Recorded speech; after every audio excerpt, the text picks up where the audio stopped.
అమరావతి రాజధానిలో మరో ప్రతిష్టాత్మక సంస్థ ప్రారంభానికి సిద్ధమవుతోంది.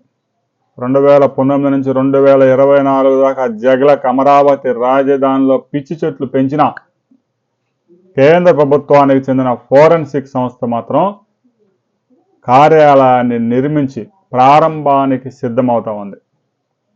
ఏప్రిల్ 3వ వారంలో ప్రధానమంత్రి రాజధాని పునర్నిర్మాణానికి శంకుస్థాపనకు వచ్చే సమయానికే అన్ని పనులు పూర్తి చేయాలనే వేగంతో పనులు జరుగుతున్నాయి. రాష్ట్రంలో ఏ ప్రాంతంలో నేరం జరిగినా, హత్యలు జరిగినా, కూనీలు జరిగినా క్లోజ్ టీం వచ్చి తీసుకున్న సాక్ష్యాలని ఫోరెన్సిక్ ల్యాబ్కు పంపించి పరిశోధన చేపిస్తారు.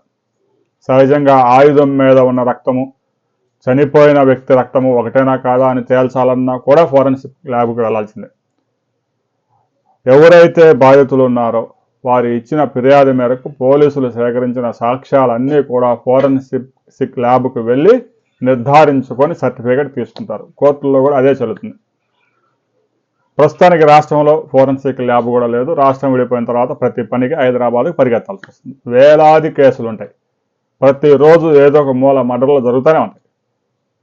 మర్డర్లు జరిగిన ప్రతిసారి హైదరాబాద్ పరిగెత్తాలంటే ఆంధ్ర రాష్ట్రానికి ఇంకా హైదరాబాద్లో పట్టించుకునే పరిస్థితి ఉండదు.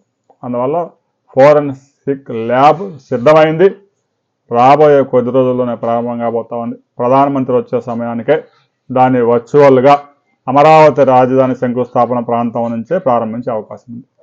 ఇక అమరావతిలో రాబోయే కొద్ది రోజుల్లోనే మరో ప్రతిష్టాత్మక సంస్థ 1300 కోట్ల రూపాయలతో నిర్మాణాలు ప్రారంభించబోతా ఉంది. ఆ వివరాలు మరో వీడియోలో తెలుసుకుందాం.